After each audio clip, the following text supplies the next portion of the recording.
Hey, Julie from FitMI. So I'm going to do a postnatal workout with you today. So if it doesn't necessarily matter if you're 7 years postnatal like me or 6 weeks postnatal like some people that I know, you can do this basically anytime in between and even beyond. So the whole thing is never too late to do some postnatal work, because we all know as we age, things downstairs tend to loosen up a little bit if we're not working on it. So this is a quick workout that you can do. I'll go through the exercises with you. You're more than welcome to hit stop and restart, so you can do more sets if you'd like. I'll apologize right at the beginning. My counting is horrible because I'm talking to you. But the key here is you're going to be doing between 10 to 12 up to 15 reps depending on how you want. So you can do 1 set of 10, 1 set of 12, 1 set of 15, or 3 sets of 10, or 3 sets of 12. It's really up to you. But in that range, as long as we're feeling the right spots, we're good. And we want to work on improving that strength and endurance. And that's what it's all about. So the way I've designed this workout is we're going to do 4 exercises together. And the idea is that you would do the 4, and then the 4, and then the 4 again, and then you can rest. However, that being said, if you get fatigued or need some rest, please take it, and you can start back up whenever you need to. You can pause me to focus on what you need to do at any time, and then go from there, okay? So we're gonna start off first and foremost. So I'm assuming that you've warmed up, so I'm not gonna do the warm up with you, but assuming you've done something to elevate your heart, to do some mobility. And if you don't have any mobility exercises that you know of, you can certainly search me on Facebook or Instagram or even YouTube. I've got lots of videos there on how to get your mobility going first and foremost. But essentially we're going to start off with the 4 exercises. We're going to do a pelvic tilt, a glute bridge, a hollow core exercise, and an alternating Superman. Those are going to be our first 4, okay?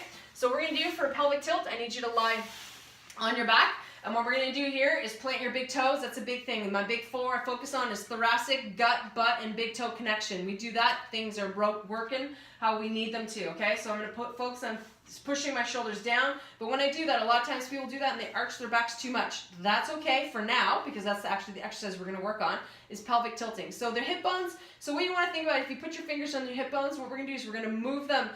Should be pushing down into the floor away from your nose. And what I want you to do now is push them up towards your nose. So all we're going to do is keeping those big toes grounded and shoulders down away from the ears. We're just going to rock back and forth on those hip bones. Push that hip bone down to the floor and then rock it back up. Push it down to the floor. So when we're in down this position, you're feeling your core engage here, and what you're thinking about is squeezing your bum. Big mistake a lot of times in yoga, they talk about sucking your belly button to your spine. That's very old school. Should be corrected at this point. So if you have a yoga instructor that tells you that, have them call me and we'll talk about why that is an incorrect cue. So what you want to be thinking about is bringing your pelvic bone to your belly button. So what we're trying to do is bring them together, not push it down. So you're trying to crunch it like a can, like this way, as we move up and down, up and down. Okay, so we're going to the extremes of neutral spine. So I want you to feel the difference here. If you have pain in either position, that's not good. We want to work on that. So that's something you need to be like, hey, Julie, I need to contact you because I got pain when I do my pelvic tilt. Then I can show you what you need to do to be able to release that. This is a strength exercise. There should not be pain when we're doing the strength portion. Cool? All right, so hopefully that's around 10 or however many you need to do. Any questions with that? Let me know. Next one we're going to go to is your glute bridge. Sorry, I'm going to stay right here. So again, with this one, placement of feet will make a difference if you feel this in your lower back or not, and how high you lift your hips off the floor can dictate if you feel it in your lower back or not. Big thing, this is a glute bridge, so hence the glutes should be working. So you want to push those shoulders down into the floor, and what we're going to do is pin those big toes down. Big inhale. So exhale, sorry, on the way up, and we're going to inhale on the way down. Inhale, and exhale up. Inhale, in. And what we're going to do is you relax on the way down and exhale as you squeeze your bum nice and tight. Squeeze your tummy nice and tight. If you have to put your fingers on them to tell your brain, please fire here, then do so. Just make sure those big toes are down and not lifting off the floor, okay? We need to connect that. We need to connect the brain from head to toe. So up and squeeze. Biggest mistake again here I see is people overarch, so this is not neutral spine. What we're trying to work on is tightening your glutes and your core in neutral spine. That's what we would need to work on postnatal. All right, so open up those hip flexors, tighten up this core, tighten up this badonkadonk, and then we go up and down. Cool? Cool. Hopefully that's around 10 or so. I don't know. Hopefully that's enough, okay? So again, if you're feeling this in your lower back or you're feeling this in your thighs too much, maybe move your feet a little bit further or bring them a little bit closer, so then you'll be able to feel that in the right spot. Okie dokie. Next one we're gonna do is a hollow. So I'm gonna show you again from the side view. What we're gonna do here is we're going to, so if you have a towel underneath your spine, that's okay, that'll teach you neutral spine. But what we're gonna do is we're gonna work on flattening your spine to the floor. You're gonna take your knees off the feet off the floor and keep your knees right over your hips. And what we're gonna do is take your hands over your head, shoulders down away from the ears. And what we're gonna do is we're gonna lift up and crush your lower back to the floor as we hold. So what we want here is we want shakeage. Shake it, shake it, shake it. We want to shake this sucker as much as we can. The more shakeage we have, that tells your brain, please fire here, please strengthen here. We need blood, we need strength, we need muscles here, so let's work it, okay? You might feel this in your neck. If you have to put your head down to reset, you're totally welcome to do so. As you get stronger with this one, you can bring your legs out as long as you're not arching your back off the floor. I'm cool with that. You might see me, I'm shaking like crazy here. I'm shaking like a leaf. That's good stuff. How long you hold that shake, that's what it's all about. That's what we're doing here. I have no idea how long I've held it for, but if you want to keep going, please do so. That's what we're looking for. Again, so again, you're not letting your back arch the floor. You want to keep your back crushed so that you feel that shakeage right in your core. Cool? And let's finish off the last one with an alternating Superman. I'll show you from a straight on position. Move my box here. So what I'm going to do is lay flat on my belly. So this is a regress bird dog. So the key here is I'm going to lift my opposite hand and opposite leg off the ground, making sure that my hip bones are off the ground at the same time. My head has the same neutral position, so you should not, if you're looking up at me or whatever, you want to listen to my voice as we're doing this one, okay? So what we're going to do is put your hands out in front of you. If you want to do them to the side because your hands or your arms are too tight, that's cool with me. But what you're going to do is you're going to think about lifting the hip bones off the floor, pointing your head down. You can keep it on the ground if you want, but I like to keep it off so we work on those neck muscles because they tend to be weak from texting and sitting and driving and all that junky stuff. So what we want to do here, see if I move my whole body. I'm trying to move this a little bit. So what we're doing here, okay?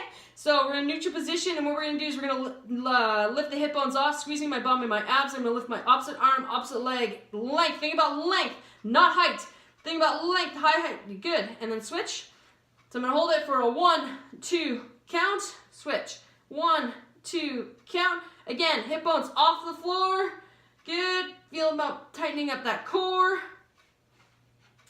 Squeezing that bum. Think about length. Somebody's pulling your opposite arm, opposite leg way away from you. So you're trying to get long and strong. That's what we want. So what we're doing is we're connecting our brain to our body. Opposite shoulder, opposite hip. So a lot of times, a lot of people don't understand that a lot of your muscles don't lay in a straight line, believe it or not. They go across your body. They wrap around, they spiral, all that fun stuff. Especially your fascia, it's interwebbed everywhere. It's like a big mess of spider webs in there. So what we're doing is just lengthening and strengthening the opposite body, okay? Very good for your brain patterning.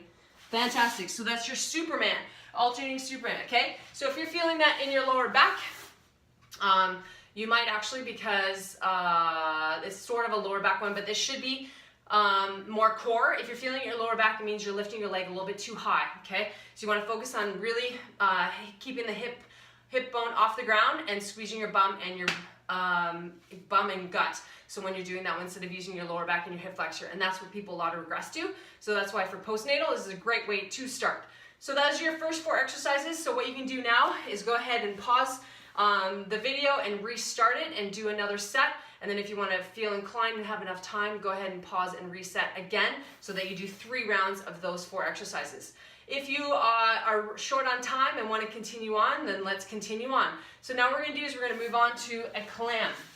So this is a fun exercise for me to work on with people. It's actually very complicated, but because people don't really know how to fire their butts, unfortunately, in this position. They're like, what? And so the whole thing is that it's going to take some brain activation, and that's cool. And you might need some practice with this one, and that's cool too.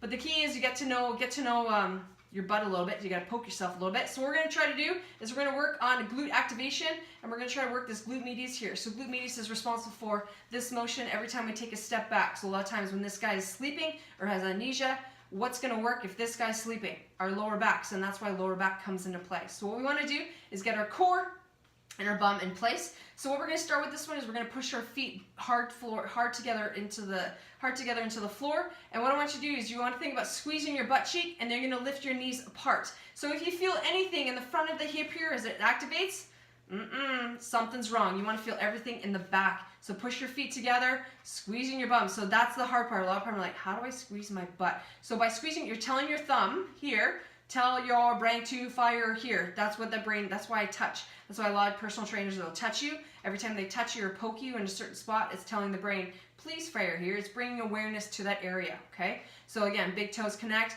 Biggest thing here is what I'll see is people are like, whoop, whoop. I'll tell you right now, you're cheating. To have that extension, you're using this guy. Like you can feel it right there. It's like, oh, that hip flexor is locked up. So again, if you need to play with the angle of your feet, you can. You can bring it closer. You can extend it out in front of you. It's all good. But when you're holding, what you're doing here is squeeze that butt cheek, push the feet together, and lift. As you can see, I can only lift a few inches apart. That is my full extension for my glute medius. So I'm going to feel my butt. I'm like, hello, glutes. Yeah, man. Hello. I can shake that thing and just, oh yeah, that's good. Switch it up to the other side, okay? We want that. We want to feel that burn in the glutes. If you feel anything in the front of the leg or anything like that, no bueno, okay? So again, find that spot, push your feet hard together, squeeze your bum, and then you might notice that one side was like way easier than the other. Yep, it's part of that brain patterning stuff, guys. So again, try to lift that knee up without lifting your, using your the front of your thigh, okay? So the key is push your feet hard together, lift that bum, engage that glute, and we lift, and we squeeze, and we lift, and we squeeze. Don't forget your core, guys. Core, oh yeah, right, she didn't send that. Yeah, don't forget your core. Engage your core. Again, remember pelvic bone to your belly button. Don't suck it in. Pull them together as I lift, and I lift. Cool? Glute clamp. So that's what we're after there. The next one we're going to do is we're going to release your lower back a little bit. So we're going to go into cat-cow. So this one is we're working on range of motion for the shoulders. A lot of times people are in this position. What I want to do is pull those shoulders down away from the ears. And what I want you to do is drop your lower back as best you can. And you're going to look up to the ceiling when we do this and take a deep inhale.